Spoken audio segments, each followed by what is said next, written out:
आसमा साहिबा, देखिए मेरे ख्याल है हुज़ैफा साहब ने अपने ही जो इनकी कैबिनेट है उससे वो आगाह नहीं है। ये बात मैंने या आपने नहीं की। ख्वाजा आसिफ साहब बड़े मोतबर वो एक सीनियर सियासतदान है और वज़ीर दिफा है। उन्होंने ये कही है कि कुलभूषण जैसा एक जो शख्स है वो आपने ये बात की थी जी। जी मेरे शो पे उन्होंने ये कहा था। मैंने कहा हम मोहतात रहे, अगर उन्होंने एक बात कर दी है तो मैंने सुनी नहीं है। उन्होंने जरा बात की होगी, वो डिफेंस मिनिस्टर है, किसी कैपेसिटी में की होगी। मेरी चूंकि वजारत नहीं है इसलिए मैं मोहतात रहा, कोई इसमें आप लोगों पे बात नहीं कर रहा। जी तो मैं ये कहना चाह रही हूँ कि देखिए इतना बड़ा वाकया हुआ था जाफर एक्सप्रेस, ये कोई मामूली बात नहीं थी। और अगर हिंदुस्तान में हुआ होता तो आप देखते कि अभी मतलब कुछ भी बहुत बड़ा वाकया है। 28 जानें ज़ाया हुई हैं पहलगाम के अंदर, ठीक है, ये टेररिज्म की वारदात है, ये इसको पाकिस्तान ने कंडेम किया है। लेकिन अगर पाकिस्तान का जाफर एक्सप्रेस जैसा वाकया वहां पे हुआ होता तो आप सोचें कि वहां पे क्या होता। इस वक्त उनका मीडिया भी अच्छा, एक जो वेल कोऑर्डिनेटेड एफर्ट है ना इस वक्त स्टेट के लेवल के ऊपर, वो नजर नहीं आती। और वो इसलिए नजर नहीं आती कि हिंदुस्तान का मीडिया हमारे लिए आइडियल बिल्कुल नहीं है, लेकिन पाकिस्तान का मीडिया भी हमारे लिए आइडियल नहीं है। उसकी वजह ये कि रियासत बहुत सारी चीजें ठीक है ना बताए। हम कहाँ ये कह रहे हैं कि आप हमें बताएं, मगर हम ये कह रहे हैं कि आप हमें उतना तो बताएं कि हम पाकिस्तान का केस लड़ सके।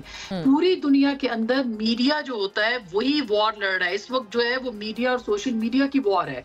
नैरेटिव्स जो है वो उसके जरिए से लिए जा रहे हैं, उसके जरिए से चलाए जा रहे हैं। मुझे बताइए कितने सहाफियों को, मंसूर बैठे हैं, मुजम्मिल साहब बैठे हैं, कितने सहाफियों को जो है वो अब तक ये बताया गया है कि भाई इसके पीछे ये है, हमारी स्टेट ये सोच रही है। ठीक है, प्रेस कॉन्फ्रेंस आज हुई है मोहसिन नकवी साहब की, अच्छी प्रेस कॉन्फ्रेंस थी, मौसर प्रेस कॉन्फ्रेंस थी। और जहां तक वजीर आजम का है, वजीर आजम ने भी बहुत अच्छी बात की है। हिंदुस्तान के, मैं परसों मोदी जी को भी सुन रही थी, उन्होंने भी पाकिस्तान का नाम नहीं लिया था। और जाहिर है कि रेसिप्रोकेट करता है पाकिस्तान और हिंदुस्तान एक दूसरे के साथ।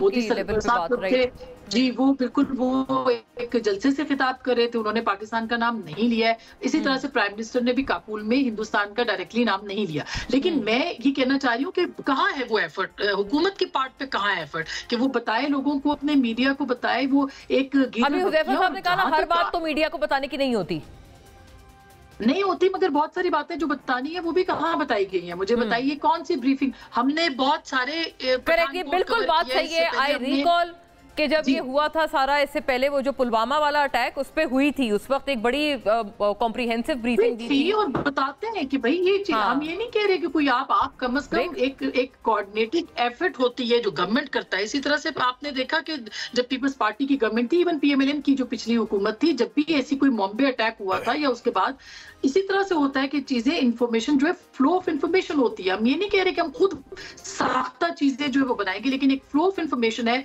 ताकि जो र्यूमर्स है वो ना फैले। एक आखिरी बात मैं कहूंगी, उमर अयूब साहब को बिल्कुल इस तरह का रिएक्शन नहीं देना चाहिए था जो उन्होंने दिया है। पीटीआई को बिल्कुल ऐसा रिएक्शन नहीं देना चाहिए जिस तरह से। लेकिन उसके साथ साथ बैरिस्टर गौहर, चेयरमैन है पार्टी के, उन्होंने एक बहुत अच्छा स्टेटमेंट दिया है और बहुत अच्छे तरीके से उन्होंने पाकिस्तान की रियासत और हुकूमत के साथ वो करे। वो इस वक्त चेयरमैन है। उमर अयूब साहब को आप इग्नोर कर सकते हैं, लेकिन उनको आप इग्नोर नहीं कर सकते। लेकिन आसमा साहब, आपने देखा सोशल मीडिया पे उनके बड़े प्रोमिनेंट लोगों ने ना, मुझे तो बुरा ही लगता है, बैरिस्टर गौहर की उन्होंने जो फिर शामत मचाई, वो भी देखने काबिले दीद थी। ये तो अलमिया है, ये तो अलमिया है। और अनफॉर्चुनेटली बहुत सारे उनके अकाउंट्स इस वक्त पाकिस्तान के हक में नहीं चला रहे। वो पाकिस्तान के नैरेटिव के साथ नहीं, बल्कि अनफॉर्चुनेटली हिंदुस्तान के नैरेटिव के साथ खड़े हैं।